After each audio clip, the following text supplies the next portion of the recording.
Hallelujah. Praise the Lord. அருமையாக இந்த வேளையிலும் மீண்டுமாக ஒரு துதி ஆராதனைக்குள்ளாக ஆண்டவர் வழிநடத்தியிருக்கிறார். ஆண்டவருடைய நாமம் மகிமைப்படுவதாக. ஒருவேளை இந்த கடினமான நாட்களும் இந்த லாக்டவுன் நாட்கள் வீடுகளில் இருந்து நம்ம ஆராதித்து கொண்டிருக்கின்றோம்.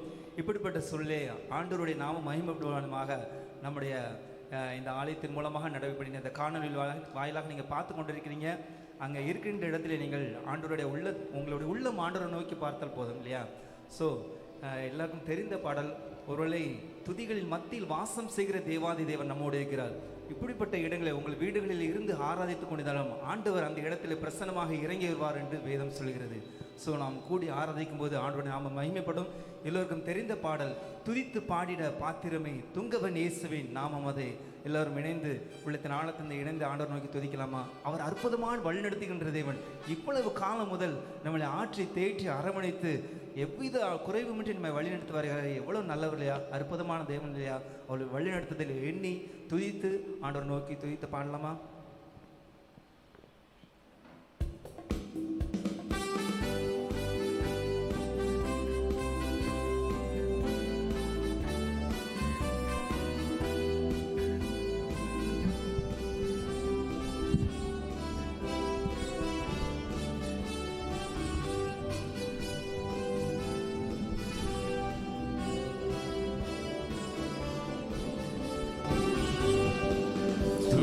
பாடிட பாத்திரமே துங்கவன் இயேசுவின் நாமமதே, துதிகளின் மத்தியில் வாசம் செய்யும் தூயனை நேயமாய் ஸ்தோத்தரிப்போமே.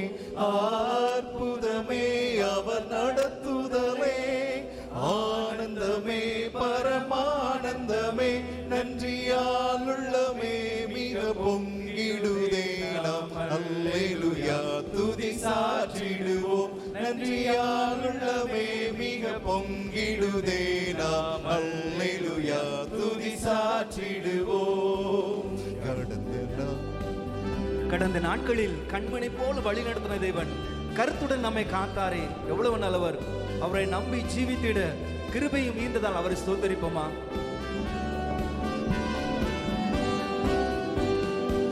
கடந்த நாட்களில் கண்மணி போல் கருத்துடன் நம்மை காத்தாரே.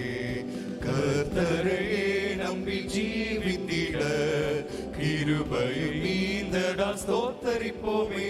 அற்புதமே அவர் நடத்துதலே, ஆனந்தமே பரமானந்தமே, நன்றியால் உள்ளமே மிக பொங்கிடுதே. நாம் அல்லேலூயா துதி சாற்றிடுவோம், நன்றியால் உள்ளமே மிக பொங்கிடுதே. நாம் அல்லேலூயா துதி சாற்றிடுவோம். அக்கினியூடாய் நடந்தாலும் அழியின் தண்ணீரை கடந்தாலும், சோதனையோ மிக பெருகினாலும் ஜெயம் நமக்கீததால் ஸ்தோத்தரிப்போமே. அற்புதமே அவர் நடத்துதலே, ஆனந்தமே பரமானந்தமே, நன்றியால் உள்ளமே மிக பொங்கிடுதே. நாம் அல்லேலூயா துதி சாற்றிடுவோம், நன்றியால் உள்ளமே மிக பொங்கிடுதே. நாம் அல்லேலூயா துதி சாற்றிடுவோம். இந்த வனாந்தர யாத்திரையில் இன்பராம் இயேசு நம்மோடு இருக்கார். ஒருவேளை வனாந்தரமான இந்த நாட்கள்ல ஆண்டவர் நம்மோடு இருக்கிறதுனால நம்ம இம்மட்டும் வழிநடத்த வருகிறார். அந்த நடத்துதலை எண்ணி ஆண்டவருக்கு நன்றி செலுத்துவோமா? இந்த வனாந்திர யாத்திரையில் இன்பராம் இயேசு நம்மோடு இருப்பார். போகையிலும் நாம் வருகையிலும் புகலிடமானதால் ஸ்தோத்தரிப்போமே. அற்புதமே அவர் நடத்துதலே, ஆனந்தமே பரமானந்தமே, நன்றியால் உள்ளமே மிக பொங்கிடுதே. நாம் அல்லேலூயா துதி சாற்றிடுவோம், நன்றியால் உள்ளமே மிக பொங்கிடுதே. நாம் அல்லேலூயா துதி சாற்றிடுவோம். வாஞ்சைகள் தீர்த்திட வந்திடுவார், வரும் என்றே நாம் அழைத்திடுவோம். வானத்திலே ஒன்று சேர்ந்திடும் நாள் விரைந்து நெருங்கிட ஸ்தோத்தரிப்போமே. அற்புதமே அவன் நடத்துதலே, ஆனந்தமே பரமானந்தமே, நன்றியால் உள்ளமே மிக பொங்கிடுதே நாம் அல்லேலூயா துதி சாற்றிடுவோம். நன்றியால் உள்ளமே மிக பொங்கிடுதே நாம் அல்லேலூயா துதி சாற்றிடுவோம். ஹல்லேலூயா, ஆமென். ஒரு சங்கீதக்காரன் இவ்வாறாக சொல்கிறான். சங்கீதம் 104:33, நான் உயிரோடு இருக்க மட்டும் என் கர்த்தரை துதி பாடுவேன், நான் உள்ளளவும் என் தேவனை கீர்த்தனை பண்ணுவேன். ஒருவேளை நாம எப்பெல்லாம் ஆண்டவரை துதிக்கணுமா? உயிரோடு இருக்கணும், கடைசி வரை, கடைசி மூச்சு வரை ஆண்டவரை துதிப்பேன்னு சொல்லி தாவீது சொல்கிறார். ஒருவேளை நாம இப்போ சேர்ந்து ஆராதிக்க போறோம். உம்மை ஆராதிப்பேன், உம்மை ஆராதிப்பேன், என் நாட்கள் முடியும் வரை, என் ஜீவன் பிரியும் வரை, ஆண்டவரே என் சுவாசம் ஒளியும் வரை ஆண்டவரை உண்மையை ஆராதிப்பேன்னு சொல்லி பாடலாமா? ஒருவேளை எங்களோடு சேர்ந்து இணைந்து வீடுகளில் இந்த துதித்து பாடலாமா? ஒருவேளை தாயின் கருவில் உருவாக மட்டுமே நம்ம தெரிந்து கொண்ட தேவன் எவ்வளவு நல்லவர் இல்லையா? அவரோட நாமத்தை சொல்லி அவரை ஆராதிப்போமா?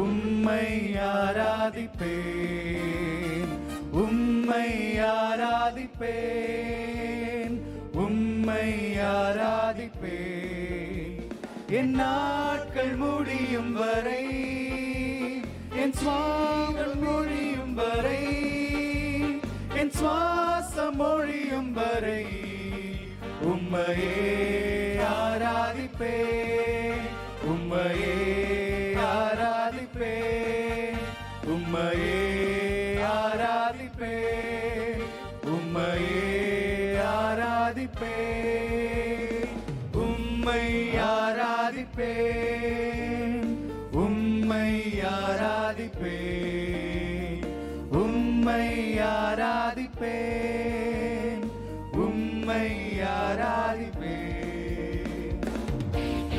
தாயின் கருவில் உருவாகும் முன்னே பெயர் சொல்லி அழைத்த தேவன் இல்லையா நம் தேவன்? தாயின் மேலாக அன்பு கூர்ந்த தேவாதி தேவன் இல்லையா?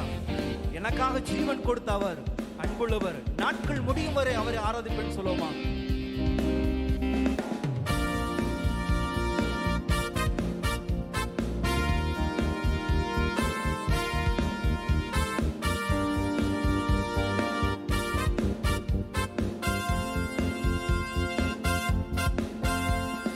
தாயின் கருவில் உருவாகும் முன்னே பேர் சொல்லி அழைத்தவர் நீரே, தாயினும் மேலாக அன்பு வைத்து நீர் எனக்காக ஜீவன் தந்தீரே. தாயின் கருவில் உருவாகும் முன்னே பேர் சொல்லி அழைத்தவர் நீரே, தாயினும் மேலாக அன்பு வைத்து நீர் எனக்காக ஜீவன் தந்தீரே.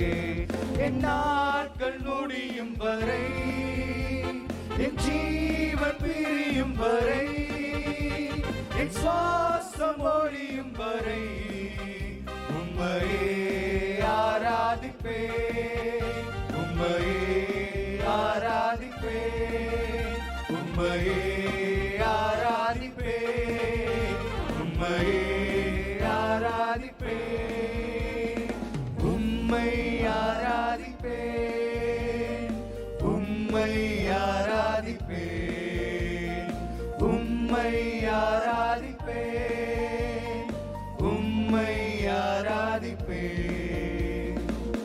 நாம எத்தனை முறை இடறி விழுந்தாலும் சரி அத்தனை முறை மன்னிக்கிற தேவன் எவ்வளவு நல்ல தேவன். அவரை விட்டு நாம் தூரம் போயிருக்கலாம், ஆண்டவர் நம்ம அன்போடு இணைக்கிற தேவன் இல்லையா? அவரை இந்த நாமத்தை எண்ணி நாம ஒருவேளை அந்த பாவத்தில் விழுந்தபடி நன்மையும் கிருபையும் அழித்து நம்ம அதை தொடர செய்கிறாரே. ஸோ அதை எண்ணி நம்மளை மீண்டுமாக நடக்க வைத்த தேவனை எண்ணி நம்ம நாட்கள் முடியும் வரை, நம்ம சுவாசம் மொழி வரை அவரை ஆராதிப்போமா?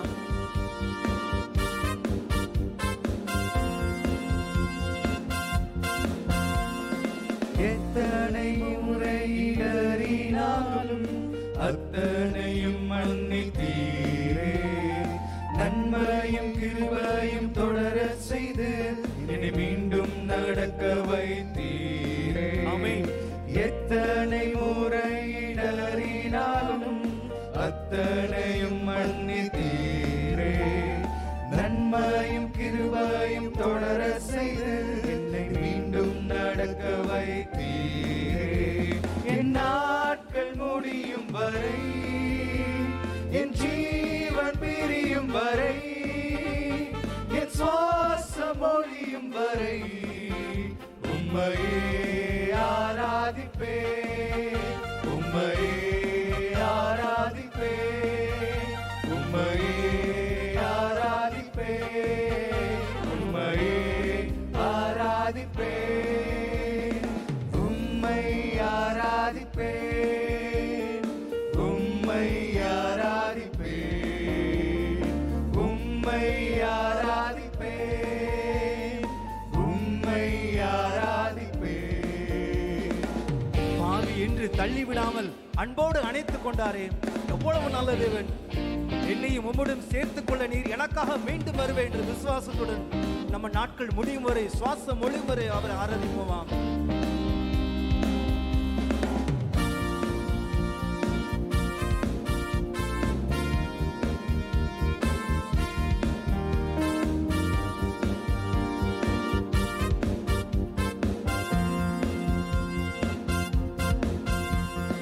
பாவி என்றே என்னை தள்ளிடாமல் அன்போடு அணைத்துக் கொண்டீரே.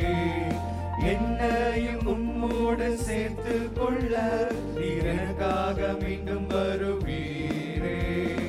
பாவி என்றே என்னை தள்ளிடாமல் அன்போடு அணைத்துக் கொண்டீரே. என்னையும் உம்மோடன் சேர்த்து கொள்ள நீர் எனக்காக மீண்டும் வருவீரே.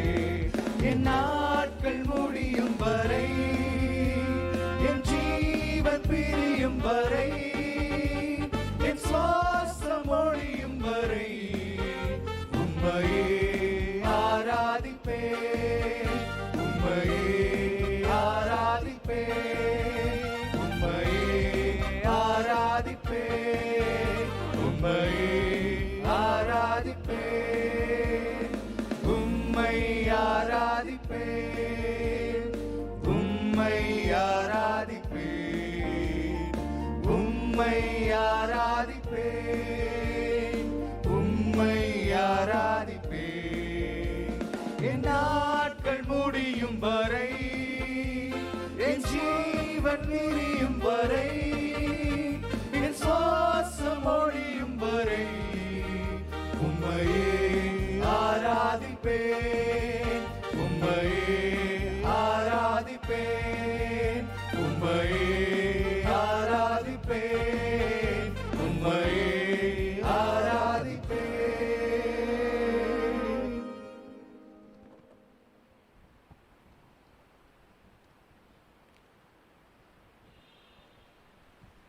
நாம் நம்முடைய குடும்பங்களிலே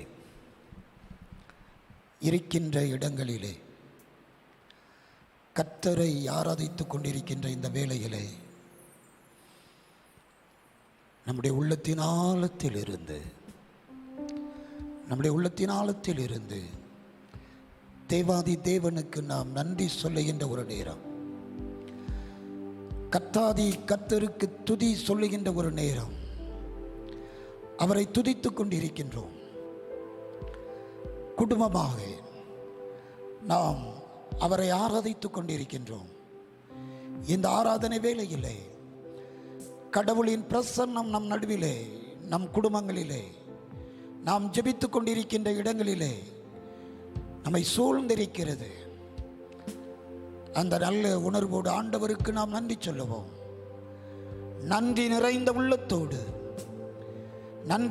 உள்ளத்தோடு இந்த காலை வேளையிலே கர்த்தர் நமக்கு செய்த சகல தயவுகளையும் எண்ணி, ஆண்டவர் செய்த சகல நன்மைகளையும் எண்ணி ஆண்டவருக்கு துதி சொல்லுவோம், நன்றி சொல்லுவோம். ஜீவன் தந்தாரே, சுகம் தந்தாரே, கிருபையை கொடுத்தாரே, போக்குவரத்துகளிலே கண்ணின் மணி போல நம்மை பாதுகாத்தாரே. அவருடைய அன்பு மாறாத அன்பு, அவருடைய தயவு, அவருடைய இரக்கம் நம்மையும் நம்முடைய குடும்பத்தின் பிள்ளைகளையும் அரவணைத்துக் கொண்டதே. அந்த மாபெரும் தயவுக்காக நாம் ஆண்டவருக்கு நன்றி சொல்லுவோம். யாவரும் இணைந்து சொல்லுவோம். கர்த்தாவை உம்மை துதிக்கின்றோம், குடும்பமாக உமக்கு ஸ்தோத்திரம் செலுத்துகிறோம்.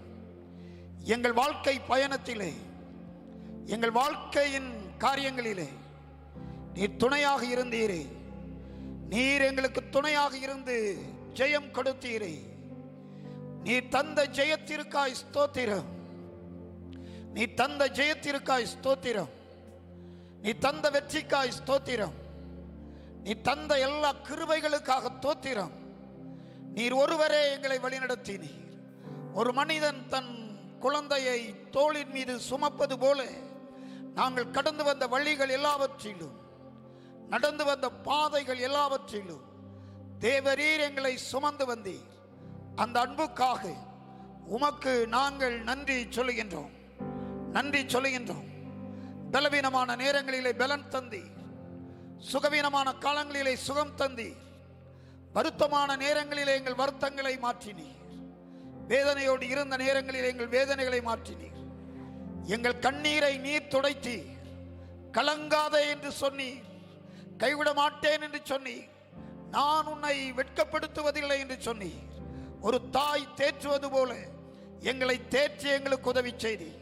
உடைய அன்பு எத்தனை பெரியது சுவாமி. உடைய அன்புக்கு நாங்கள் நன்றி சொல்லுகின்றோம், குடும்பமாக நன்றி சொல்லுகின்றோம். யார் எங்களுக்கு உதவி செய்வார்கள்? யார் எங்களுடைய வாழ்க்கையில் எங்களுக்கு நன்மை செய்வார்கள்? எங்கள் தேவைகளை யார் சந்திப்பார்கள் என்று நாங்கள் தயங்கி நின்ற பொழுது, தயங்காதே, நான் உனக்கு துணை நிற்கிறேன் என்று எங்கள் தேவைகளை சந்தித்தவர் நீர் ஒருவரே. எங்கள் தேவைகளை சந்தித்தவர் நீர் ஒருவரே. உடைய அன்பு எத்தனை பெரியது கர்த்தாவே, உடைய அன்பு எத்தனை பெரியது. உடைய அன்புக்கு நாங்கள் நன்றி சொல்லுகிறோம், உடைய அன்புக்கு நாங்கள் நன்றி சொல்லுகிறோம். குடும்பமாக உம்மை துதிக்கிறோம், குடும்பமாக உமக்கு தோத்திரங்களை ஏறெடுத்துக் கொண்டிருக்கின்றோம்.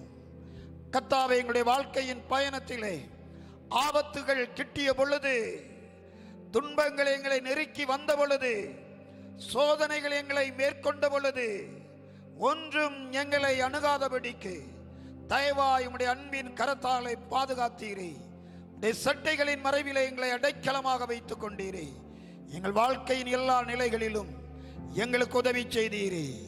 உடைய அன்பு, உடைய அன்பு எத்தனை பெரியது, எத்தனை பெரியது.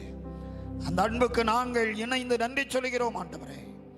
உடைய அன்பை எண்ணி நாங்கள் நன்றி சொல்லிக் கொண்டிருக்கின்றோம். யார் யார் ஆண்டவரே இந்த காலை வேளையிலே உம்மை துதித்துக் கொண்டிருக்கின்றார்களோ, யார் யார் உம்மை பார்த்து ஜெபித்துக் கொண்டிருக்கிறார்களோ, நன்றி நிறைந்த உள்ளத்தோடு உமக்கு துதிகளை செலுத்துகிறார்களோ, அவருடைய துதிகள் எல்லாவற்றையும், அவருடைய ஸ்தோத்திரங்கள் எல்லாவற்றையும், துதி பலிகள் எல்லாவற்றையும் நீர் ஏற்றுக்கொண்டு ஆசீர்வதிக்கும்படிக்காக நாங்கள் வேண்டுகிறோம். இந்த நன்றி ஜெப வேளையிலே, துதி ஜெப நேரத்திலே உம்முடைய பிரசன்னம், உம்முடைய பிரசன்னம் எங்கள் நடுவில் இருப்பதற்காக தோத்திரம், எங்கள் நடுவில் இருப்பதற்காக தோத்திரம். யாவரும் இணைந்து பாடுவோம். எண்ணி எண்ணி துதி செய்வாய் என்கின்ற பாடலை நாம் யாவரும் இணைந்து பாடுவோம்.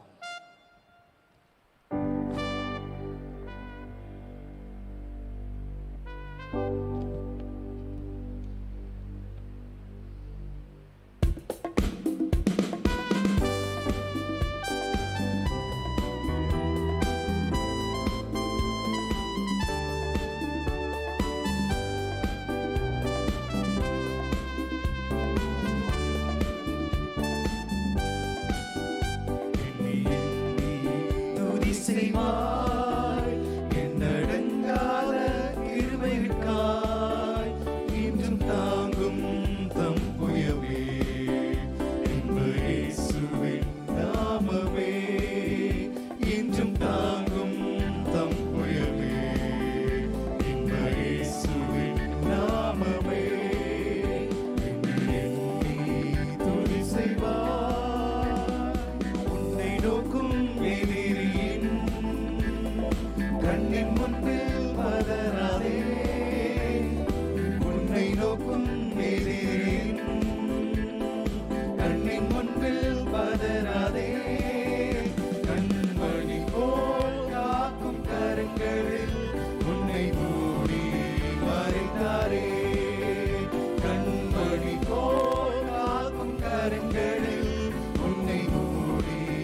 மறைத்தாரே. எண்ணி எண்ணி துதி செய்வாய்.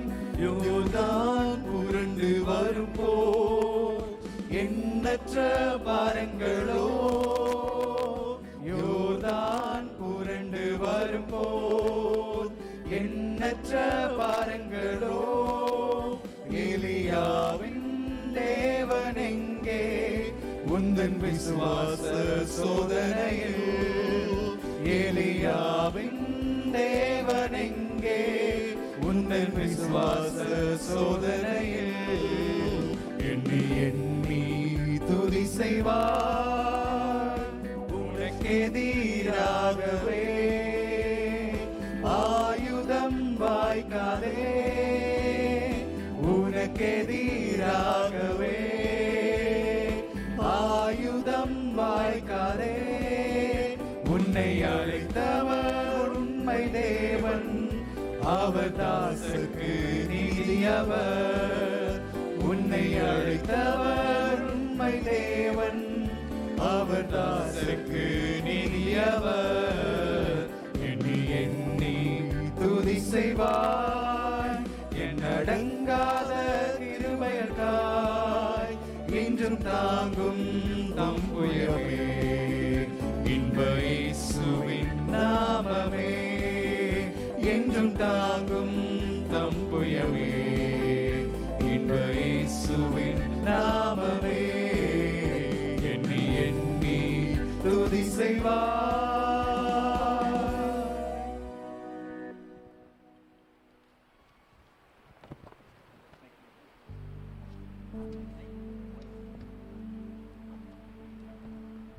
ஜெபிப்போம். எங்கள் அன்பின் தந்தையே, நன்றி நிறைந்த உள்ளத்தோடு உம்முடைய சமூகத்திலே நாங்கள் காத்து நிற்கின்றோம். எங்கள் உள்ளத்தின் ஆழத்தில் இருந்து உமக்கு துதிகளையும் ஸ்தோத்திரங்களையும் சொல்லுகின்றோம். உம்முடைய மாறாத பிரசன்னமும் உம்முடைய மாறாத கிருபையும் எம்மட்டும் எங்களோடு கூட இருப்பதற்காக உமக்கு நன்றி சொல்கின்றோம். கர்த்தாவே, நீர் ஒருவரே எங்களை வழிநடத்தினவர். நீர் ஒருவரே எங்களை வேண்டிய எல்லா நன்மைகளையும் தந்தவர். நீர் ஒருவரே எங்களை எப்பொழுதும் பாதுகாக்கின்றவர். நீர் ஒருவரே எங்களுக்கு உதவி செய்கின்றவர். அந்த மாபெரும் தயவை எண்ணி நாங்கள் உமக்கு நன்றி சொல்லி ஜெபிக்கின்றோம். கர்த்தாவே, தொடர்ந்து இந்த துதி ஆராதனையிலே நீர் மகிமைப்பட்டு கொண்டிருப்பதற்காக ஸ்தோத்திரம். உடைய மாறாத கிருபையும் அன்பு தொடர்ந்து எங்கள் நடுவில் இருப்பதற்காக ஸ்தோத்திரம். இந்த துதி ஸ்தோத்திர ஜெப நேரத்தை நீர் பொறுப்படுத்திக் கொண்டீரே, நன்றி. தொடர்ந்து உடைய அன்பின் பிரசன்னம் எங்களோடு கூட தங்கியிருக்கட்டும். மீட்பர் இயேசுவின் நாமத்தில் வேண்டுகிறோம் நல்ல பிதாவே, ஆமென், ஆமென்.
தாழ்மையுள்ளவரிடம் தங்கிடுதே கிருபை. தாழ்மையுள்ளவரிடம் தங்கிடுதே கிருபை. வாழ்நாளெல்லாம் அது போதுமே, சுகமுடன் நம்பலமுடன் சேவை செய்ய கிருபை.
காலத்திலும் போதுமேவும் கிருபை தாருமே, போதுமேவும் கிருபை தாருமே. தம் கிருபை பெரிதல்லோ என் ஜீவனிலும் அதே, இம்மட்டும் காத்ததுவே இன்னும் தேவை கிருபை தாருமே, இன்னும் தேவை கிருபை தாருமே.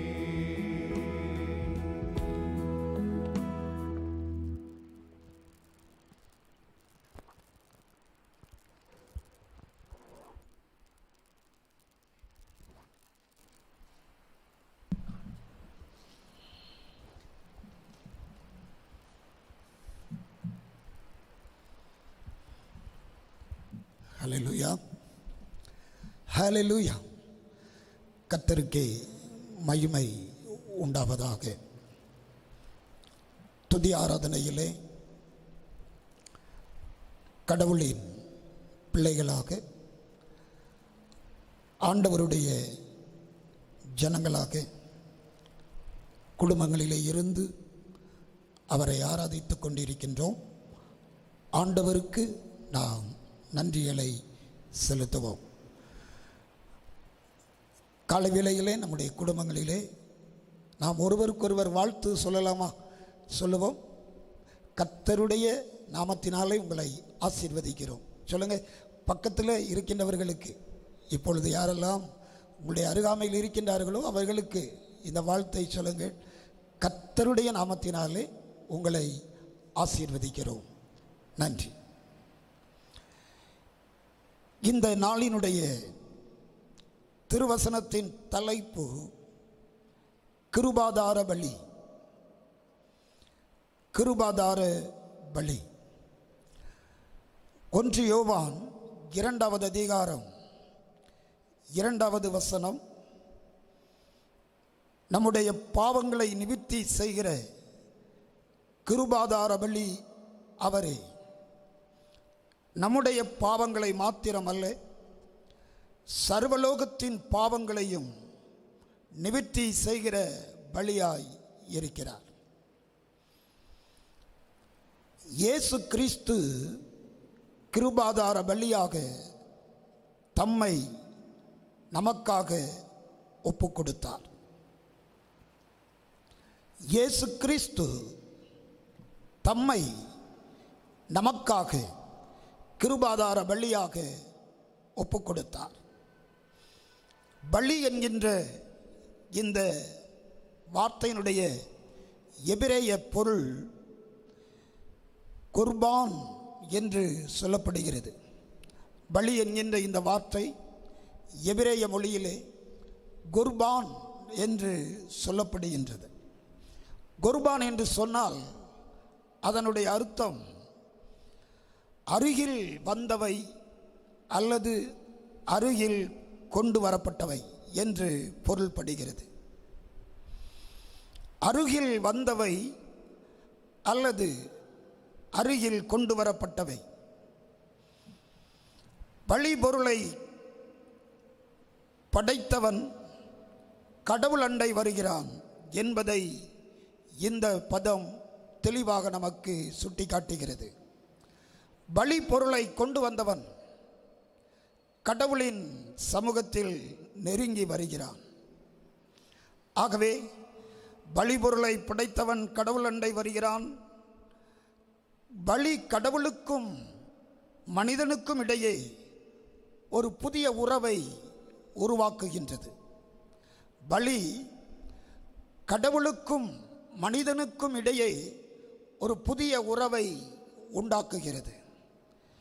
பலி வேத புத்தகத்திலே பழைய ஏற்பாட்டு காலங்களிலே ஆராதனைகளிலே அது சிறப்பாக செயல்பட்டது என்பதை நாம் படிக்கின்றோம். ஒருவேளை நாம் காயின் ஆபேல் ஆண்டவருக்கென்று காணிக்கை கொண்டு வந்தார்கள். அந்த காணிக்கையிலே ஆபேல் மிருக ஜீவன்களிலே மிகவும் நல்லதை ஆண்டவருக்கு கொடுத்தான், ஆண்டவர் அதை ஏற்றுக்கொண்டார் என்று படிக்கின்றோம். நோவா தன்னுடைய காலத்தில் ஆண்டவருக்கென்று பலியிட்டார், ஆண்டவர் சுகந்த வாசனையாக அதை ஏற்றுக்கொண்டார் என்று திருமறையிலே வாசிக்கின்றோம். ஆண்டவருடைய பிள்ளைகளாக ஆபிரகாம், ஈசாக்கு, யாக்கோபு முற்பிதாக்களுடைய வாழ்க்கையிலே நாம் படிக்கின்ற பொழுது அவர்கள் பலிபீடங்களை கட்டி ஆண்டவருக்கு பலி பொருளை செலுத்தினார்கள். நாம் வேதத்தின் பல இடங்களிலே இந்த பலியை குறித்தும் பலியினுடைய காரியங்களை குறித்தும் நாம் வாசிக்கிறோம். சிறப்பாக லேவியராகமத்தின் புத்தகத்தை இந்த நாட்களிலே நீங்கள் வீடுகளிலே வாசித்து பாருங்கள். உட்கார்ந்திருக்கின்ற பொழுது பலியை குறித்து அநேக காரியங்கள் அங்கே எழுதப்பட்டு இருக்கிறது. அநேக பலிகள் ஆராதனை வேளைகளிலே செலுத்தப்பட்டது. சமாதான பலி, போஜன பலி, பாவ நிவாரண பலி, குற்ற நிவாரண பலி என்று பலிகள் ஆலயத்திலே அங்கே செலுத்தப்பட்டதை நாம் பார்க்கிறோம். பழைய ஏற்பாட்டு காலங்களிலே ஆசரிப்பு கூடாரங்களிலே அவைகள் தெளிவாக அங்கே விளக்கப்பட்டு இருந்தது. சாலமோனுடைய காலங்களிலே பார்க்கின்றோம். இவ்விதமாக ஆண்டவருக்கும் மனிதனுக்கும் இடையிலே இந்த பலி செலுத்துதலின் ஒரு நெருக்கம், ஒரு உறவு அங்கே சுட்டிக்காட்டப்படுவதை நாம் வேதத்திலே படிக்கின்றோம். பலியினுடைய நோக்கம் கடவுளுக்கு நன்றியை தெரிவிப்பது. பலியினுடைய நோக்கம் கடவுளுக்கு நன்றியை தெரிவிப்பது. நாம் பிறருக்கு நன்றியை தெரிவிப்பதற்கு ஒரு பொருளை நாம் கொடுத்து, ஒருவேளை ஒரு கிஃப்ட் ஒன்றை கொடுத்து அவர்களுக்கு நம்முடைய நன்றியை தெரிவிக்கிறோம் அல்லவா? ஒருவருக்கு ஒருவர் நாம் நன்றிகளை தெரிவிப்பதற்கு இவ்விதமாக நாம் பொருட்களை கொடுத்து கனப்படுத்துகிறோம் அல்லவா? ஆகவே கடவுள் மனிதனுக்கு செய்த நன்றிக்கு அடையாளமாக அங்கே பலி செலுத்தப்பட்டது. இரண்டாவதின் நோக்கம், பலியின் நோக்கம், கடவுள் நாம் செய்த தவறுகளுக்கு தண்டனை கொடுத்து விடுவார். கடவுளின் தண்டனை நமக்கு உண்டு. அந்த தண்டனையிலிருந்து விடுதலை பெறுவதற்கு ஒரே ஒரு வழி பலி என்பதும், கடவுளின் கோபம் தணிந்து போவதற்கு, கடவுளின் கோபம் நம்மை விட்டு எடுபட்டு போவதற்கு பலி அவசியம் என்பதை ஜனங்கள் அன்றைக்கு நினைத்தார்கள். அதோடு மட்டுமல்ல, கடவுள் தந்த எல்லா நன்மையான ஈவுகளுக்காக, கடவுள் தந்த ஆசீர்வாதங்களுக்காக நன்றி சொல்லுவதற்காக பலியிட்டதை வேதத்திலே படிக்கின்றோம். அன்புக்குரியவர்களே, பலி பொருளை குறித்தும் வேதத்திலே படிக்கிறோம். பழுதற்ற காளைகள், செம்மறி ஆடுகள், வெள்ளாடுகள், புறாக்கள், புறா குஞ்சுகள் ஆண்டவருக்கென்று பலிபொருளாக அங்கே கொடுக்கப்பட்டது. இந்த பலியின் இந்த காரியத்திலே ஆசாரியனிடத்திலே காளைகளையோ மிருகங்களையோ கொண்டு வருகின்ற மனிதன் அந்த மிருகத்தின் தலையின் மீது கை வைக்கின்ற ஒரு சம்பவம் அங்கே நடைபெறும். ஆகவே பலி பொருளை கொண்டு வருகின்றவன் ஒருவேளை ஒரு காளையையோ ஒரு ஆட்டையோ ஒரு புறாவையோ கொண்டு வருகின்றவன் அங்கே என்ன செய்ய வேண்டும் என்கின்ற நியமம் லேவியராகமத்தின் புத்தகத்தில் கொடுக்கப்பட்டு இருக்கிறது. ஆகவே பலி செலுத்துவதற்காக அந்த பலி பொருளை கொண்டு வருகின்றவன் கொண்டு வருகின்ற அந்த மிருகத்தின் தலையின் மீது தன் கைகளை வைக்க வேண்டும். ஏனென்று சொன்னால், இந்த பலியை கொண்டு வந்தவன் நான் என்று சொல்வதற்கு அடையாளமாக, அதோடு மட்டுமல்ல, தான் ஒரு பாவி என்பதை அங்கே உணர்ந்து கொள்வதற்கும், நான் பாவம் செய்தவன், பாவத்திற்கு அடிமையானவன், என் பாவத்தை நான் இந்த மிருகத்தின் தலையிலே நான் கரங்களை வைக்கின்ற பொழுது இந்த மிருகம் நான் செய்த பாவத்திற்காக, நான் செய்த தவறுக்காக அது தண்டிக்கப்படுகிறது என்பதை சுட்டிக்காட்டுவதற்காக அவன் கரங்களை அந்த மிருகத்தின் மீது வைக்க வேண்டும். அடுத்து, தன்னை கடவுளுக்கு நான் அர்ப்பணிக்கிறேன், நான் கடவுளுக்கு என்னை ஒப்புக் கொடுக்கிறேன் என்பதற்கு அடையாளமாக இந்த பலி அங்கே கொடுக்கப்பட்டது. ஆனால் இவ்விதமாக மனிதன் பலிகளை செலுத்தி செலுத்தி அவன் நிறைவான ஒன்றை காணவில்லை. ஒரு நிறைவான ஒரு முடிவை காண முடியவில்லை. ஆகவே பாவம் செய்கிறான், வருஷந்தோறும் ஆண்டவருடைய ஆலயத்தில் போய் பலி செலுத்துகிறான். அந்த பலியின் அந்த நிமித்தமாக பாவம் மன்னிக்கப்பட்டால் அவன் மீண்டும் தொடர்ந்து பாவம் செய்யாமல் இருக்க வேண்டும். ஆனால் தொடர்ந்து பாவத்தை செய்து விடுகிறான். கடவுளுக்கு அது விருப்பமற்ற செயலாக போய்விட்டது. ஏசாயா தீர்க்கனின் புத்தகம் 1வது அதிகாரத்திலே நீங்கள் படித்து பார்த்தால் அங்கே தெளிவாக எழுதப்பட்டு இருக்கிறது. தீர்க்கன் ஏசாயாவின் புத்தகம் 1வது அதிகாரத்திலே அங்கே சொல்லப்பட்டிருக்கின்ற காரியம்.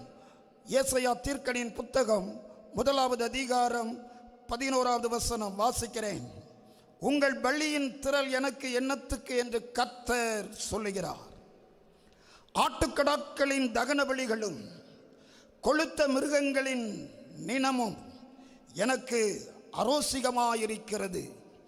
காளைகள், ஆட்டுக்குட்டிகள், கடாக்களுடைய இரத்தத்தின் மேல் எனக்கு பிரியமில்லை. நீங்கள் ஏன் சந்நிதியில் வரும்பொழுது, நீங்கள் என் சந்நிதியில் வரும்பொழுது என் பிரகாரங்களை இப்படி மிதிக்க வேண்டும் என்று உங்களிடத்தில் கேட்டது யார்? தொடர்ந்து சொல்லுகிறார் பாருங்கள். ஆகவே பலி செலுத்துவதில் எனக்கு விருப்பமில்லை. உங்களுடைய பலிகளின் திரள் எனக்கு என்னத்துக்கு? நான் விரும்புவது என்ன தெரியுமா என்று கர்த்தர் சொல்லுகிறார். பாருங்கள், அவர் சொல்லுகின்ற காரியம் 16வது வசனம். ஏசாயா தீர்க்கனின் புத்தகம் 1 அதிகாரம் 16வது வசனம். உங்களை கழுவி சுத்திகரியுங்கள், உங்கள் கிரியைகளின் பொல்லாப்பை என் கண்களுக்கு மறைவாக அகற்றிவிட்டு தீமை செய்தலை விட்டு விடுங்கள். பலி செலுத்துகிறான், பலி செலுத்திவிட்டு மீண்டும் தீமையை செய்கிறான். ஆகவே இது கடவுளுக்கு பிரியமில்லாத ஒரு காரியமாக போய்விடுகிறது. எபிரேய ஆக்கியோன் இதை சுட்டிக்காட்டும் பொழுது எபிரேயர் 10வது அதிகாரத்திலே நாம் பார்க்கின்றோம். 1 முதல் 3 வசனங்களை நீங்கள் வாசிக்கும் பொழுது அங்கே சொல்லப்பட்டிருக்கின்ற காரியங்களை பாருங்கள்.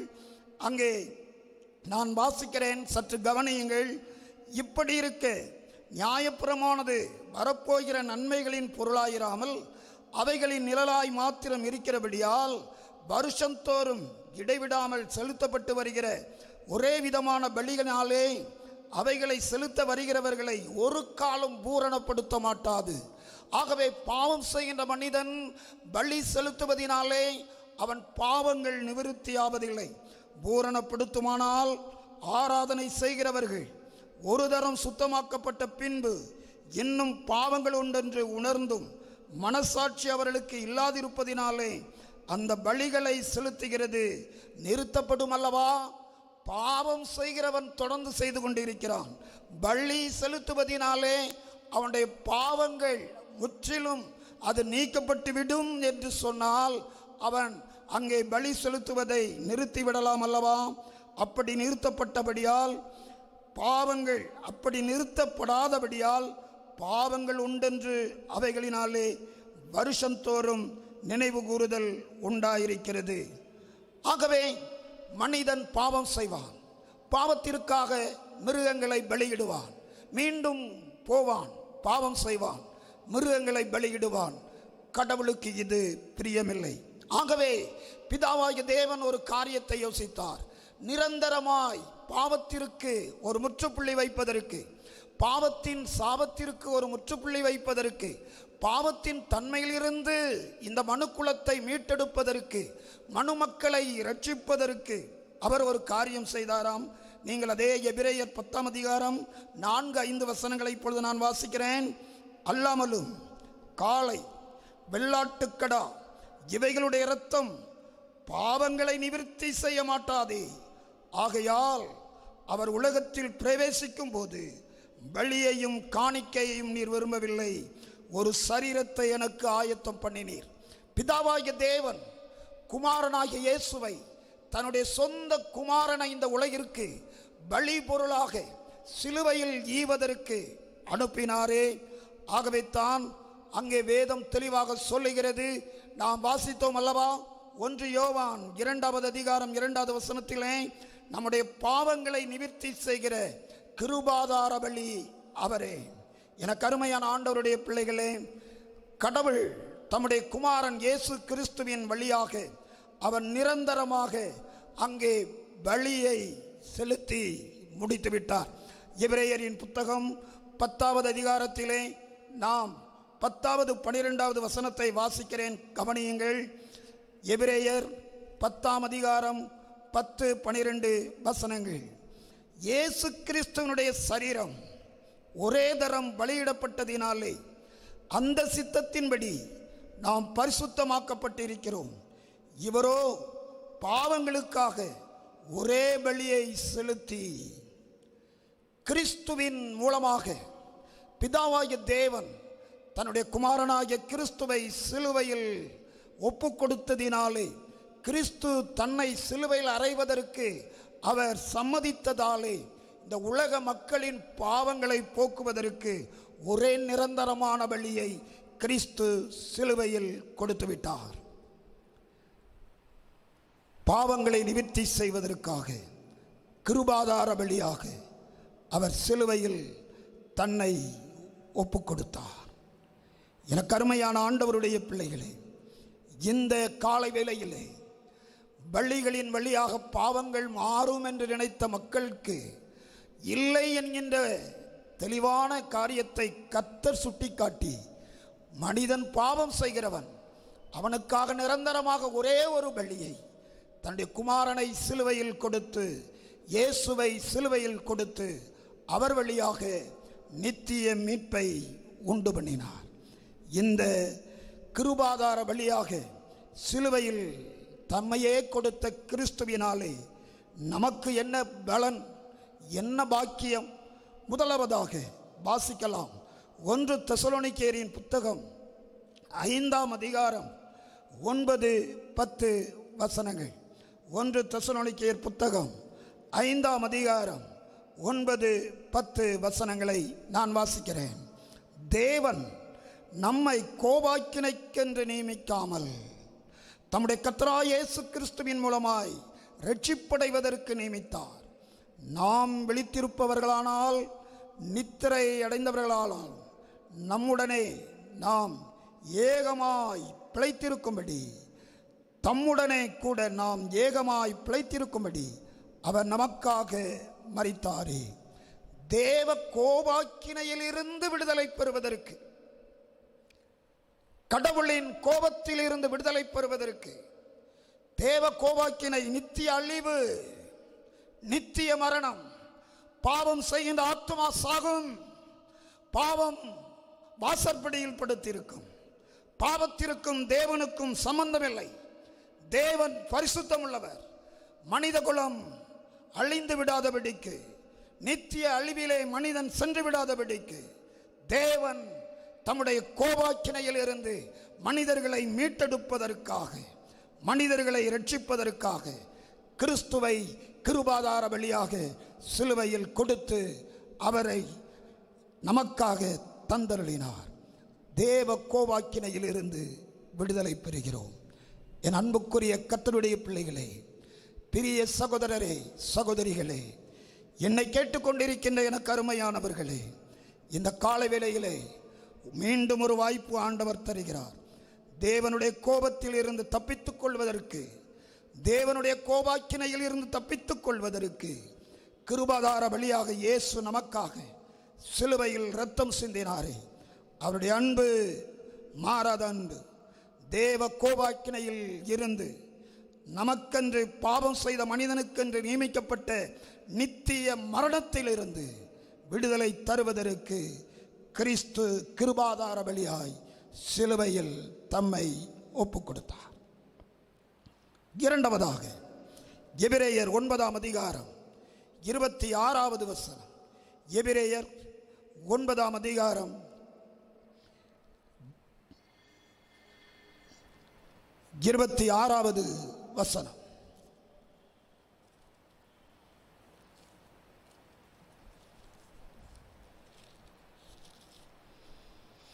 வாசிக்கிறேன், கேளுங்கள். அப்படி இருந்ததானால் உலகம் உண்டானது முதற்கொண்டு அவர் அநேக தரம் பாடுபட வேண்டியதாயிருக்குமே. அப்படியல்ல, அவர் தம்மை தாமே பலியிடுகிறதினாலே பாவங்களை நீக்கும் பொருட்டாக இந்த கடைசி காலத்திலே ஒரே தரம் வெளிப்பட்டார். எபிரேயர் 9ஆம் அதிகாரம் 14வது வசனம் இவ்விதமாக சொல்லுகிறது, நித்திய ஆவியினாலே தம்மைத்தாமை பழுதற்ற பலியாய் தேவனுக்கு ஒப்புக்கொடுத்த கிறிஸ்துவினுடைய இரத்தம் ஜீவனுள்ள தேவனுக்கு ஊழியம் செய்வதற்கு உங்கள் மனசாட்சியை செத்த கிரியைகளேற சுத்திகரிப்பது எவ்வளவு நிச்சயம். 13வது வசனத்திலே சொல்லப்பட்டிருக்கிறது, காளைகள், வெள்ளாட்டுக்கடா இவைகளின் இரத்தம் தீட்டுப்பட்டவர்களின் மேல் தெளிக்கப்படும் பொழுது அந்த இரத்தம் சுத்திகரிப்பை உண்டாக்குமானால், உங்களுக்காக எனக்காக சிலுவையிலே இரத்தம் சிந்தின கிறிஸ்துவின் இரத்தம் எவ்வளவு பரிசுத்தமானது. அந்த பரிசுத்த இரத்தத்தினாலே நாம் செத்த கிரியைகளுக்கு, நம்முடைய பாவ சாபங்களிலிருந்து, பாவ ரோகங்களிலிருந்து, சாபத்தின் தன்மைகளிலிருந்து கடவுள் நம்மை விடுவிப்பதற்கு தமது குமாரன் கிறிஸ்துவை கிருபாதார வழியாக ஒப்புக் கொடுத்தார். பாவ சாபங்களிலிருந்து நம்மை விடுவித்து தூய்மைப்படுத்துவதற்கு, பரிசுத்தப்படுத்துவதற்கு கிறிஸ்து கிருபாதார வழியாக தம்மை ஒப்புக் கொடுத்தார். மூன்றாவதாக வாசிக்கலாம். தீத்துவின் புத்தகம் 2ஆம் அதிகாரம், தீத்துவின் புத்தகம் 2வது அதிகாரம் 13வது வசனம், நாம் நம்பியிருக்கிற ஆனந்த பாக்கியத்துக்கும் மகாதேவனும் நமது இரட்சகருமாகிய இயேசு கிறிஸ்துவனுடைய மகிமையின் பிரசன்னமாகுதலுக்கும் எதிர்பார்த்து கொண்டிருக்கிறபடியே நமக்கு போதிக்கிறது. அவர் நம்மை சகல அக்கிரமங்களினின்று மீட்டுக்கொண்டு தமக்குரிய சொந்த ஜனங்களாகவும் நற்கிரியைகளை செய்ய பக்தி வைராக்கியம் உள்ளவர்களாகவும் நம்மை சுத்திகரிக்கும்படி நமக்காக தம்மை தாமே ஒப்புக் கொடுத்தார். நாம் நம்பியிருக்கின்ற அனந்த பாக்கியம். என் அன்புக்குரியவர்களே, உலக வாழ்க்கை குறுகியது. இந்த உலக வாழ்க்கை சீக்கிரமாய் கடந்து போகக்கூடியது. பலத்தின் மீதியால் என்பது இன்னும் அதிகமாக நாம் சரீரத்தை ஆரோக்கியமாக வைத்திருந்தால் இன்னும் சில ஆண்டுகள், 100 ஆண்டுகள், அதற்கு மேல் இந்த உலகம் நமக்கு நிரந்தரம் அல்ல. நமக்கு நிரந்தரமான குடியிருப்பு பரலோகம். அந்த ஆனந்த பாக்கியத்தை, அந்த மகிமையான பாக்கியத்தை அடைவதற்கு, அந்த பாக்கியத்தை நாம் பெற்றுக்கொள்வதற்கு கிறிஸ்து தம்மை கிருபாதார பலியாக ஒப்புக் கொடுத்தார். 1 தெசலோனிக்கேயரின் புத்தகம் 2 தெசலோனிக்கேயரின் புத்தகம் 2வது அதிகாரம் 14வது வசனம் இவ்விதமாக சொல்லுகிறது. 2 தெசலோனிக்கேயரின் புத்தகம் 2வது அதிகாரம் 14வது வசனம் இவ்விதமாக சொல்லுகிறது, நம்முடைய கர்த்தராகிய இயேசு கிறிஸ்துவின் மகிமையை அடையும் பொருட்டு, நம்முடைய கர்த்தராகிய இயேசு கிறிஸ்துவின் மகிமையை அடையும் பொருட்டாக சுவிசேஷத்தினாலே அந்த ரட்சிப்பை ஆண்டவர் நமக்கு தந்திருக்கிறார். ஆண்டவர் நமக்கு தந்திருக்கிறார். என் அன்புக்குரியவர்களே, ஆனந்த பாக்கியம், பரலோக பாக்கியம், அந்த பாக்கியத்தை பெற்றுக்கொள்வதற்கு கிறிஸ்து சிலுவையில் கிருபாதார வழியாக நம்மை அழைக்கிறார். நமக்காக அவர் தம்மை ஒப்புக் கொடுத்தார். அவருடைய அன்புக்கு நம்மை அழைக்கிறார். தேவ கோபாக்கினையிலிருந்து விடுதலை பெற, பாவ சாபங்களிலிருந்து விடுதலை பெற, அந்த ஆனந்த பாக்கியத்தை, பரலோக வாழ்வின் நிச்சயத்தை பெற்றுக்கொள்வதற்கு நம்மை ஆண்டவர் அழைக்கிறார். மீட்பரை தேடி வாருங்கள், ஆண்டவரை தேடி வாருங்கள். ஆண்டவர் அழைக்கிறார். நீங்கள் ஆண்டவருக்கென்று அழைக்கப்பட்டவர்கள், நீங்கள் ஆண்டவருக்கென்று தெரிந்து கொள்ளப்பட்டவர்கள். நான் சண்டே ஸ்கூல் மாணவர்களுக்கு சொல்லப்பட்ட ஒரு கதையை கேட்டுக்கொண்டிருந்தேன். அந்த கதை இவ்விதமாக அமைந்திருந்தது. ஒரு சின்ன தம்பி, ஒரு குட்டி தம்பி, அவன் கடற்கரையிலே விளையாடுவது மிகவும் பிரியம் அவனுக்கு. ஆகவே அவன் பெற்றோர் அவனுக்கு அழகான ஒரு சிறிய போட் ஒன்று வாங்கி கொடுத்திருந்தார்கள். இவன் காலையிலும் மாலையிலும் தனக்கு எப்பொழுதெல்லாம் ஓய்வு நேரம் கிடைக்குமோ அப்பொழுதெல்லாம் தன் நண்பர்களுடன் கடற்கரைக்கு சென்று அந்த போட்டை கடலில் விட்டு விளையாடுவான். தினந்தோறும் மாலை நேரத்திலே தன்னுடைய நண்பர்களோடு இவ்விதமாக அந்த கடலிலே போட்டை விட்டு விளையாடுவது வழக்கமாக கொண்டிருந்தான். ஒரு நாள் மாலை வேளையிலே தன் நண்பர்களோடு அந்த போட்டை அவன் விட்டு விளையாடி கொண்டிருக்கும் பொழுது கடலிலிருந்து வந்த ஒரு அலை அந்த படகை உள்ளே இழுத்து சென்று விட்டது. குட்டி படகு, மிகவும் அவன் நேசித்த படகு உள்ளே போய்விட்டது. வெகு நேரம் காத்திருந்தான். எப்படி ஆயிலும் படகு கரைக்கு வந்துவிடும் என்று அவளாய் காத்திருந்தான். சூரியன் அஸ்தமித்து விட்டது. படகு கரையில் வரவில்லை. வீட்டிற்கு மிகுந்த வேதனையோடு மிகுந்த கண்ணீரோடு போனான். தன் பெற்றோரிடத்தில் சொன்னான், நான் நேசித்த படகு, அதற்கு அழகான பெயர் கொடுத்திருந்தேன், ஆஷா என்று பெயர் கொடுத்திருந்தேன். அந்த ஆஷா போய்விட்டது. அந்த ஆஷா என்னை விட்டு போய்விட்டது. இரவு முழுவதும் அவன் தன்னுடைய படுக்கையிலே முணுமுணுத்து கொண்டிருந்தான். காலை வேளையிலே சூரியன் உதயமானது. வேகமாக எழுந்தான். கடற்கரைக்கு ஓடி போனான். தன் படகு, தான் நேசித்த ஆஷா அங்கு கிடக்குமா என்று பார்த்தான். அந்த படகு கரையில் ஒதுங்கவில்லை, கிடைக்கவில்லை.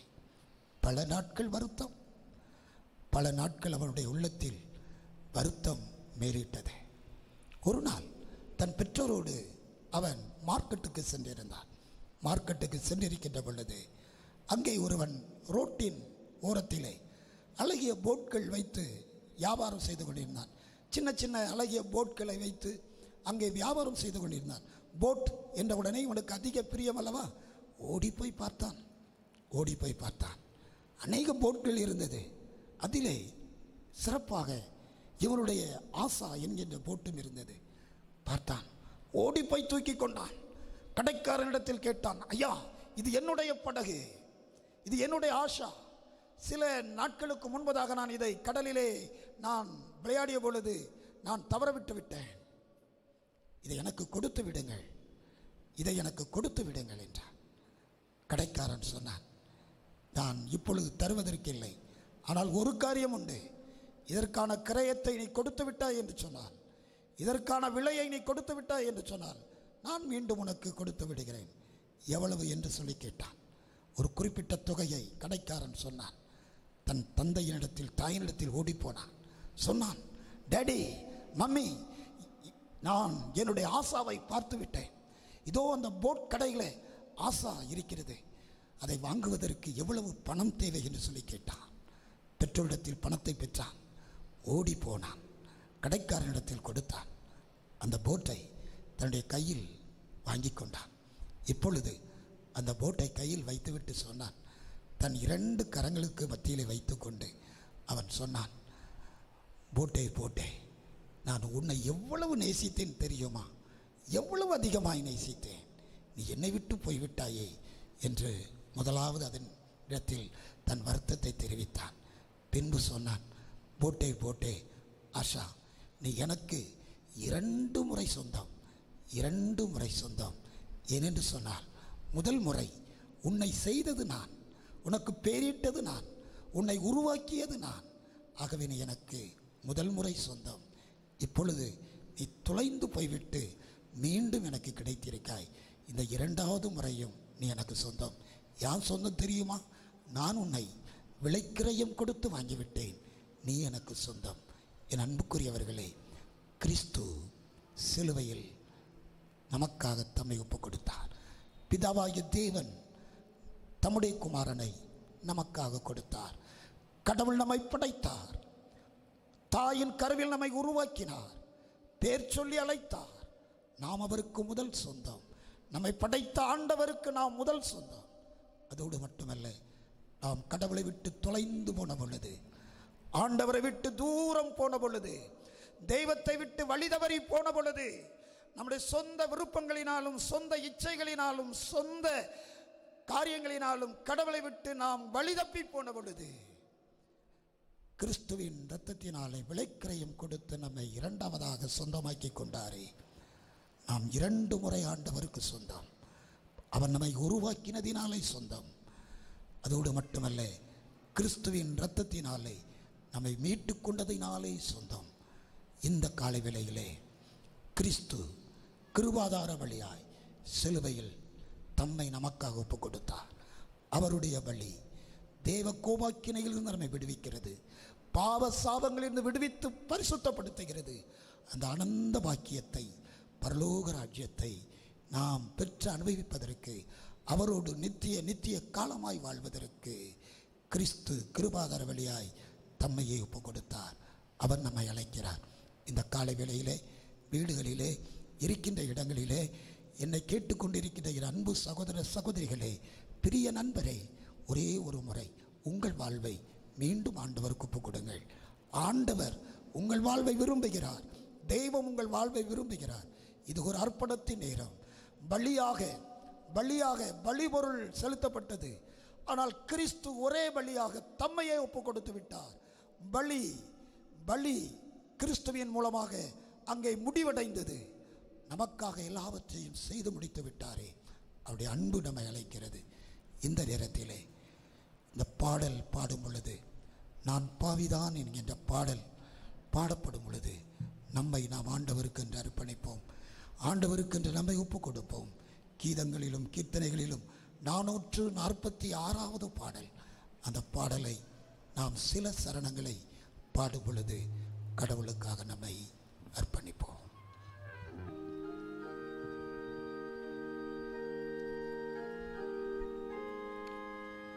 ஆண்டவரிடத்தில் கேளுங்கள், கர்த்தரிடத்தில் கேளுங்கள். நான் துளைந்து போய்விட்டேன் கர்த்தாவே, உம்முடைய அன்பை விட்டு தூரம் போய்விட்டேன், மீண்டும் என்னை அணைத்துக் கொள்ளும் என்று சொல்லி கேளுங்கள். மீண்டும் என்னை ஏற்றுக்கொள்ளும் என்று சொல்லுங்கள். எந்த நிலையில் இருக்கிறீர்களோ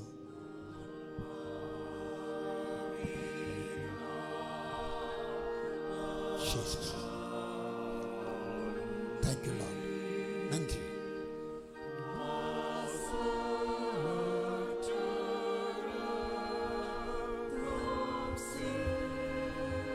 மீட்பர் அழைக்கிறார். இயேசு உங்களை அழைக்கிறார்.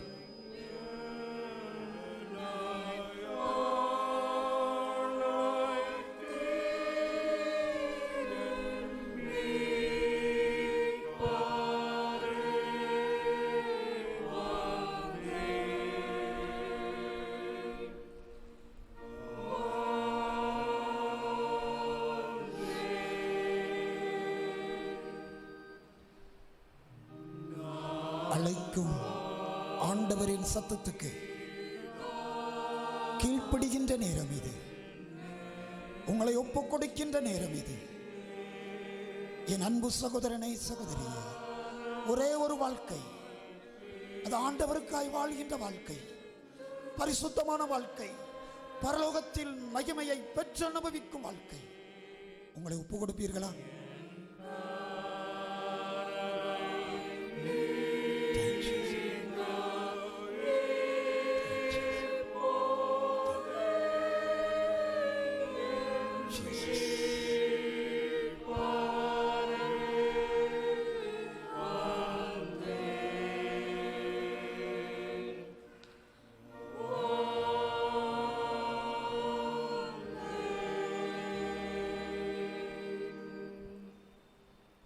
ஆம் ஆண்டவரே, தகுதியில்லாத எங்களை தகுதிப்படுத்துவதற்காக, ராஜ்யத்தின் புத்திரராய் எங்களை மாற்றுவதற்காக, தேவராஜ்யத்தை சுதந்தரித்துக் கொள்ளும் மனிதர்களாய் எங்களை மாற்றுவதற்காக உம்முடைய ஒரே குமாரன் கிறிஸ்துவை கிருபாதார பலியாக ஒப்புக் கொடுத்தீரே. அவர் மூலமாக உம்மண்டை வந்து நிற்கின்றோம்.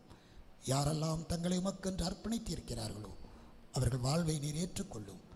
அந்த அனந்த பாக்கியம், பரலோகத்தின் பாக்கியம் எப்பொழுதும் பெற்று அனுபவிக்க உதவி செய்யும். அர்ப்பணித்த உள்ளங்களை ஆசீர்வதியும். இயேசுவின் நாமத்தில் வேண்டுகிறோம் நல்ல பிதாவே, ஆமென். ஆண்டவருடைய வார்த்தையை கேட்ட